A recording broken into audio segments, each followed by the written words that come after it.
వెంకటగిరి పట్టణ ప్రజలకు ఆపాదగోపాలకు మీకు తెలియజేస్తున్నారు. చదువుకుంటున్న చిన్నారులు, నేటి బాలలే రేపటి పౌరులు.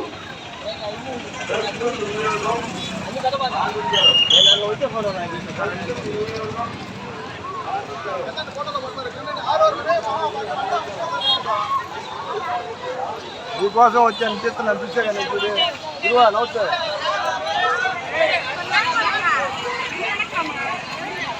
నవ్వుతా గురువా టీ అని ఇప్పుడు టీ తాగుదాంపా మీకోసం ఆగాను.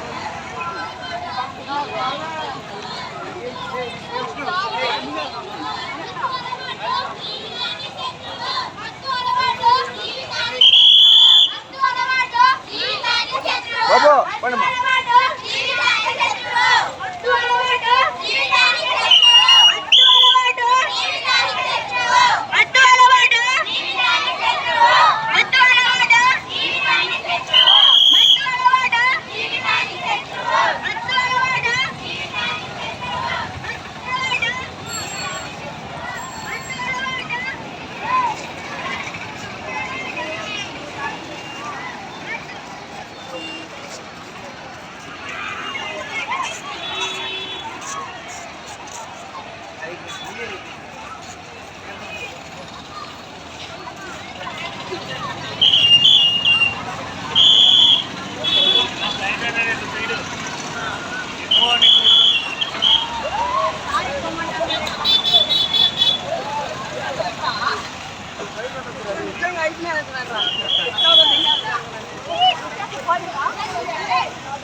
భారతదేశంలో ఎక్కడైనా డ్రగ్స్ దొరికితే గత 5 సంవత్సరాల్లో మన ఆంధ్రప్రదేశ్లోనే మూలాలు దొరికేవి. మనం గత ప్రభుత్వాన్ని విమర్శించడం కాదు కానీ డ్రగ్స్లో మనం నెంబర్ 1గా ఉన్నాం. ఆ స్థాయి నుంచి కూటమి ప్రభుత్వం వచ్చిన 1 సంవత్సరంలో ఈ ఈగల్ అనే సంస్థని, నిఘా సంస్థని ఏర్పాటు చేసి ఈ డ్రగ్స్ మీద యువతకు అవగాహన కలిగించి డ్రగ్స్ని కంప్లీట్గా నిషేధించే చర్యలు ప్రారంభించింది. భవిష్యత్తులో నేను అనుకోవడం రాబోయే 2-3 సంవత్సరాల్లో ఆంధ్రప్రదేశ్లో డ్రగ్స్ అనేటివి లేకుండా మన పోలీసు వారు కష్టపడి పనిచేస్తూ ఉన్నారు. వాళ్ళకి మనస్ఫూర్తిగా ధన్యవాదాలు తెలియజేస్తున్నాను. కమిషనర్ గారికి, ఇక్కడ విచ్చేసిన స్టూడెంట్స్కి, మా తెలుగుదేశం పార్టీ నాయకులకు, కార్యకర్తలకు అందరికీ, మున్సిపల్ కమిషనర్ గారికి అట్లాగే అందరికీ ధన్యవాదాలు తెలుపుకుంటూ, ముఖ్యంగా ఈ కార్యక్రమాన్ని మన సిఐ గారు చేపట్టి యువతలు ఇప్పుడు డ్రగ్స్కి, మత్తు పదార్థానికి బానిస అవుతున్నారు. దాన్ని అవగాహన చెప్పి వాళ్ళల్లో ఈ మత్తుపానయానికి అలవాటు కానివ్వకుండా, అట్లాగే తల్లిదండ్రులు బిడ్డల్ని సంరక్షించుకుంటూ ఈ కార్యక్రమాన్ని ప్రతి గవర్నమెంట్ నియోజకవర్గాల్లో చేపడుతున్నారు. ముఖ్యంగా ఇది చదువుకున్న యువకులు ఇక్కడ అలవాటు కాకుండా డ్రగ్స్కి ఈ కార్యక్రమంలో అవగాహనకి ముఖ్యం.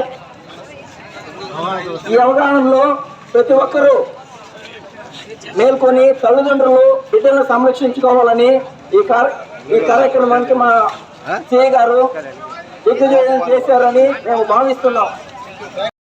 అందరికీ నా పేరున ధన్యవాదాలు తెలియజేసుకుంటున్నాను. మీడియా మిత్రులకు నా ప్రత్యేక నమస్కారాలు తెలియజేసుకుంటున్నాను. ఎందుకంటే గడిచిన 5 సంవత్సరాలలో రాష్ట్రం ఏ విధంగా తయారైందో ప్రతి ఒక్కరూ గమనించారు. దాదాపు ఈ 5 సంవత్సరాల్లో ఉన్న పాలకులు గంజాయి సాగుని పెంచి పోషించారనేది వాస్తవం. ఎందుకంటే ఇంతకుముందు మా సోదరుడు చెప్పినట్టు భారతదేశంలో ఎక్కడ గంజాయి పట్టుబడినా దాని మూలం ఆంధ్రప్రదేశ్లోనే బయటపడింది. గడిచిన 5 సంవత్సరాల్లో దాదాపు 1100 ఎకరాలలో గంజాయి సాగు చేశారనేది వాస్తవం. కానీ కూటమి ప్రభుత్వం అధికారంలోకి వచ్చిన తర్వాత ప్రజల ఆరోగ్యమే పార్టీకి ముఖ్యము. అలాగే రేపటి పౌరులే భారతదేశానికి, మన రాష్ట్రానికి కూడా వెన్నుముకని భావించిన మా ప్రీతమ నాయకులు ముఖ్యమంత్రి వర్యులు నారా చంద్రబాబు నాయుడు గారు అయితేనేమి, అలాగే ఉప ముఖ్యమంత్రి పవన్ కళ్యాణ్ గారు అయితేనేమి ఒకే నిర్ణయం తీసుకున్నారు. ఇక్కడ ఎవరైనా కానీ గంజాయిని సాగు చేసిన, అక్రమ రవాణాకి పాల్పడిన ప్రభుత్వ పథకాలు వాళ్ళకి కట్ చేయబడును. ఖచ్చితంగా ఇదంతా ప్రచారంలోకి తీసుకొచ్చారు. గడిచిన సంవత్సరంలోనే 1100 ఎకరాల్లో ఉన్న సాగుని ఇప్పుడు 100 ఎకరాల్లో కూడా లేకుండా చేశారు. కానీ రాబోయే సంవత్సరంలో ఈ 100 ఎకరాలు కూడా లేకుండా చేసి ఆంధ్రప్రదేశ్ ని స్వర్ణాంధ్రప్రదేశ్ గా తీసుకునే కార్యక్రమానికి శ్రీకారం చుట్టారు మా కూటమి నాయకులు. అలాగే ఈ వైసీపీ నాయకుల అత్యాశకు వాళ్ళ మూర్ఖపు ఆచారాలకు బలైపోయిన ఈ డ్రగ్స్ యువకులు గడిచిన 5 సంవత్సరాల్లో 1745 మంది ప్రాణాలు వదిలారనే విషయం వాస్తవం. ఇప్పటికైనా యువతలో మార్పు రావాలి. ప్రభుత్వాలన్నీ పనిచేస్తున్నాయి. ఖచ్చితంగా యువతకి ఎక్కడ అనుమానం వచ్చినా ఆ వివరాల్ని పోలీసు శాఖ వారికి తెలియజేసి బంగారు భవిష్యత్తుకి బాటలు వేయవలసిందిగా కోరుకుంటూ, అలాగే ఇప్పుడు ఉన్న ప్రతిపక్ష నాయకులను చెప్పుకునే కొంతమంది గంజాయి బ్యాచ్ ఎక్కి గంజాయి బ్యాచ్ వాళ్ళకి ఆ గంజాయి తాగి పోలీసు వారి మీద దాడి చేసే వాళ్ళు కూడా పరామర్శిస్తుంటే దరిద్రపు రోజులు ఈ రోజు చూస్తున్నాం మనం. ఎందుకంటే వాళ్ళ దృష్టిలో వాళ్ళ కార్యకర్తలంట, బ్లేడ్లు కొట్టేవాళ్ళు, జేబు దొంగలు, గంజాయి బ్యాచ్ వాళ్ళు, వీళ్ళు మా నాయకులు అని చెప్పేసి వాళ్ళు తిరుగుతున్నారు. ఇంతకన్నా ముందు అడుగు ఒకటేసి ఎవరైతే బెట్టింగుల్లో బాగా వైసీపీ తరఫున పోరాడతారో వాళ్ళకి విగ్రహాలు పెట్టించే నాయకులు కూడా తయారయ్యారు. ఇంకొక రోజులు పోతే జాతీయ అవార్డులు కూడా ఇస్తారేమో వాళ్ళకి వైసీపీ తరఫున. ఎవరైతే ఎక్కువ గంజాయి సాగు చేశారో, ఎవరైతే బెట్టింగ్లు బాగా ఆడారో వాళ్ళకి జాతీయ అవార్డు ఇచ్చే స్థాయిలో ప్రతిపక్ష నాయకులు ఉన్నారంటే ఈ రోజు బిడ్డల తల్లిదండ్రులు ఆలోచించాల్సిన అవసరం ఎంతైనా ఉంది. మళ్ళీ రాకుండా ఉండాలంటే పవన్ కళ్యాణ్ గారు చెప్పినట్టు మళ్ళీ ఆ రాక్షస రోజులు రాకూడదు, మనం రానివ్వకూడదు అనే విషయాన్ని ప్రజలందరూ కూడా ముక్తగంటంతో ఎదుర్కోవాలని తెలియజేసుకుంటూ ఈ అవకాశం ఇచ్చిన పెద్దలకు నా ధన్యవాదాలు తెలియజేసుకుంటున్నాను. Thank you. మన ఆంధ్రప్రదేశ్ ప్రభుత్వం మాదక ద్రవ్యాల వ్యతిరేక రోజున eagle Andhra Pradesh elite anti narcotics group of law enforcement అనే ఒక కొత్త చట్టాన్ని ఏర్పాటు చేసి డ్రగ్స్ వినియోగదారులపైన దాన్ని అరికట్టేదానికి ఈరోజు ప్రభుత్వం 1972 నెంబర్ని కూడా టోల్ ఫ్రీ నెంబర్ కూడా ఏర్పాటు చేసింది. ఇటువంటి అవకాశాన్ని ఏర్పాటు చేసిన మన గౌరవ ముఖ్యమంత్రి వారు చంద్రబాబు నాయుడు గారికి, అదేవిధంగా ఉప ముఖ్యమంత్రి అయిన పవన్ కళ్యాణ్ గారికి, అనితా మేడం గారికి, మన శాసనసభ్యులు మన ప్రియతమ నాయకుడు శాసనసభ్యులు పురుగుల రామకృష్ణ గారికి ధన్యవాదాలు తెలుపుతున్నాను. ఈరోజు ఈగల్ ఆంధ్రప్రదేశ్ని మన వెంకటగిరిలో పరిచయం చేసేదానికి, వెంకటగిరిలో యువతను బాగుపరిచేదానికి మన పోలీస్ శాఖ వారు, మన సిఐ గారు, ఎస్ఐ గారు, అదేవిధంగా మన మున్సిపాలిటీ వారు, కమిషనర్ గారు, వాళ్ళ సిబ్బంది, అదేవిధంగా విద్యార్థులు, ఉపాధ్యాయులు, అదేవిధంగా కూటమి నాయకులు, పత్రికా విలేకరులు అందరం కూడా ఒక్క తాటి మీద ఉండి వెంకటగిరిలో డ్రగ్స్ను వాడే వాళ్ళని శిక్షించడం కాదు, వాళ్ళని మార్పించడం ప్రయత్నం చేయాలి. మా సిఐ గారు చెప్పారు, శిక్షించడం ఎంతోసేపు పట్టదు ప్రతి ఒక్కరిని. వాళ్ళని ఏ విధంగా మార్పు తీసుకురావాలా విద్యార్థుల్లో. ఎందుకంటే ఈరోజు మా చంద్రబాబు నాయుడు కానీ మా పవన్ కళ్యాణ్ కానీ ఒకే మాట చెప్తారు, పగలు లేని వెన్నెల ఎలా, దేవుడు లేని కోవెల ఎలా, ప్రాణం లేని జీవి ఎలా, యువత లేని సమాజం వేళ. అంటే యువతని సమాజంలో గొప్పగా తయారు చేయాలా. గొప్పగా తయారు చేసినప్పుడే మన దేశం, మన రాష్ట్రం అభివృద్ధి చెందుతుంది. కాబట్టి యువత తప్పుదోవ పట్టకుండా వాళ్ళని కాపాడే ప్రక్రియ తల్లిదండ్రులు ఫస్ట్ తీసుకోవాలి. సీఏ గారు చాలా అద్భుతంగా చెప్పారు.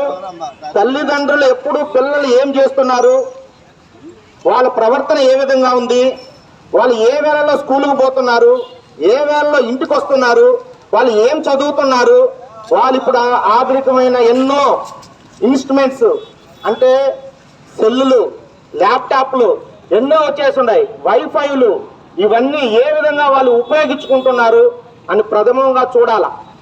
ఇది ఒక తల్లిదండ్రులే ఫస్ట్ మార్పు తీసుకురావాల్సింది తల్లిదండ్రులు, సమాజం తరువాత. కాబట్టి తల్లిదండ్రులు ప్రతి ఒక్కరూ వాళ్ళ బిడ్డలు డ్రగ్స్కి అలవాటు పడుతున్నారా లేదా అని. ఎందుకంటే ఆ యవ్వన దశ అటు ఉంటుంది. ఆ యవ్వన దశలో చాలా మంది కాసుకొని ఉంటారనమాట. రకరకాలైన చాక్లెట్లు ఇవ్వటం, రకరకాల బిస్కెట్లు ఇవ్వటం, వాళ్ళతో కలిపి డ్రగ్స్ని కలిపి బ్రౌన్ షుగర్, ప్రోటీన్ అటువంటి కలిపి ఇవ్వటం. అంటే వాళ్ళకి ఊరికే ఇస్తారు, మొత్తం వలేస్తారు. దాని తర్వాత వాళ్ళ దగ్గర దాన్ని అలవాటు పడినాక వాళ్ళని డబ్బులు క్యాష్ చేసుకుంటారు. ఇటువంటి సమాజాన్ని మనకు ఉండకూడదు. స్వచ్ఛ ఆంధ్రప్రదేశ్, స్వర్ణ ఆంధ్రప్రదేశ్ కావాలా? ఈగల ఆంధ్రప్రదేశ్ సాధిస్తాం, మాదక ద్రవ్యాన్ని ఆంధ్రప్రదేశ్లో నిర్మూలిస్తాం అనే ఏకైక నినాదంతో ఈరోజు రాష్ట్రం మొత్తం మీద ప్రతి నియోజకవర్గంలో జరిగింది. దీన్ని మనం సద్వినియోగం చేసుకుని మన వెంకటగిరిలో కూడా దీన్ని ఉపయోగించుకొని మన యువతలు అయితేనేమి, పెద్దలతో అయితేనేమి మాదక ద్రవ్యాల ఉపయోగాన్ని తగ్గించి సమాజం మేలుకోపాలని కోరుకుంటూ ఈ అవకాశం ఇచ్చే సీఏ గారికి ధన్యవాదాలు తెలుపుకుంటూ సెలవు తీసుకుంటాం. అంతర్జాతీయ డ్రగ్స్ వ్యతిరేక దినోత్సవం సందర్భంగా రాష్ట్ర ప్రభుత్వ ఆదేశానుసారం ఈ ప్రతి నియోజకవర్గ కేంద్రంలో ర్యాలీలు నిర్వహించడం అయింది. ఈ ర్యాలీలో పాల్గొనడానికి వచ్చిన ప్రతి విద్యార్థులకు అలాగే పుర ప్రముఖులకు, పాత్రికేయ మిత్రులు అందరికీ నా శుభాకాంక్షలు అండి. ఈరోజు ఈ డ్రగ్స్ గురించి మన అవగాహన ర్యాలీ నిర్వహించుకుంటాం. ఈ డ్రగ్స్ తీసుకోవడం వల్ల జరిగే పరిణామాలు ఏందన్నది మీ అందరికీ తెలియపరచాలని ఈ ర్యాలీ నిర్వహించడం అయింది. ఈ డ్రగ్స్ తీసుకుంటే ఎక్కువగా యువత తీసుకుంటున్నారు. ఈ ఫస్ట్ ఏదో సరదాగా తీసుకొని క్రమక్రమంగా వాటికి అలవాటు పడి వారి జీవితాల్లో కోల్పోతున్న పరిస్థితులు ఈరోజు చూస్తూ ఉన్నాము. కాబట్టి యువత అందరూ ఈ డ్రగ్స్కి దూరంగా ఉండి వారి ఉజ్వల భవిష్యత్తుకి భాగం వేసుకోవాలని తెలియజేస్తుంది.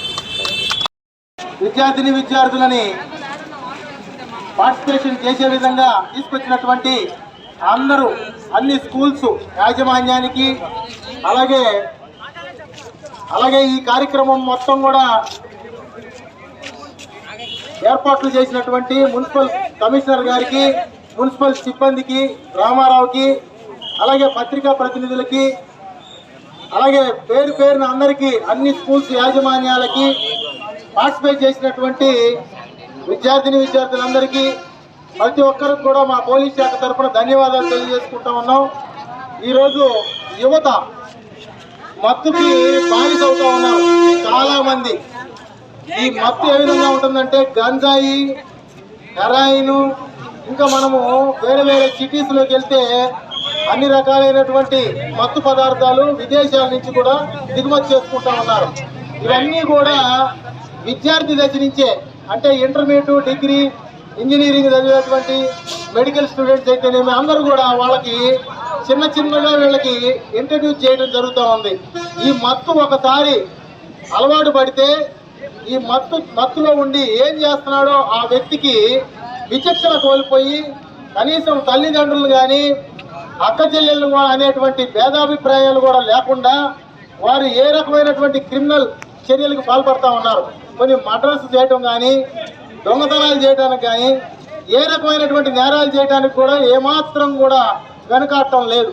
కాబట్టి తల్లిదండ్రులారా, ఒక్కసారి మీ అందరికీ పుర ప్రముఖుల ద్వారా, వాళ్ళ యొక్క పేరెంట్స్ ద్వారా, వీళ్ళందరూ స్టూడెంట్స్ యొక్క పేరెంట్స్ అందరికీ మేము తెలియజేసేది ఏంటంటే, వీళ్ళందరి పిల్లల యొక్క నడవడిక, వారి యొక్క ప్రవర్తనని మీరు ఖచ్చితంగా గుర్తుంచుకోండి. ఎందుకంటే ఇక్కడి నుంచి చదివించడానికి మీరు హైదరాబాద్కో, చెన్నైకో, బెంగళూరుకో, తిరుపతికో దూర ప్రాంతాలకు పిల్లల్ని పంపిస్తూ ఉన్నారు.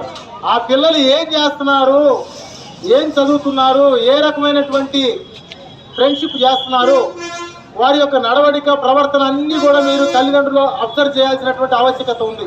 వాళ్ళు అక్కడ ఏ రకమైనటువంటి గంజాకో లేకపోతే మత్తు పదార్థాలకు అలవాటు పడి రకరకాల నేరాలకు అయ్యి వారి జీవితాన్ని కోల్పోతూ ఉన్నారు. కాబట్టి తల్లిదండ్రులారా, అందరూ కూడా మా పిల్లవాళ్ళు చాలా మంచి వాళ్ళు, ఈ రకమైనటువంటి అలాంటి దుష్టమైనటువంటి చర్యలు చేయరు అని మీరు అనుకోవద్దు. దయచేసి మనం ఒక గంట కనిపెట్టాల్సినటువంటి ఆవశ్యకత ఉంది. ఎందుకంటే చేతులు కాలేక మనము ఆకులు పట్టుకోలేం.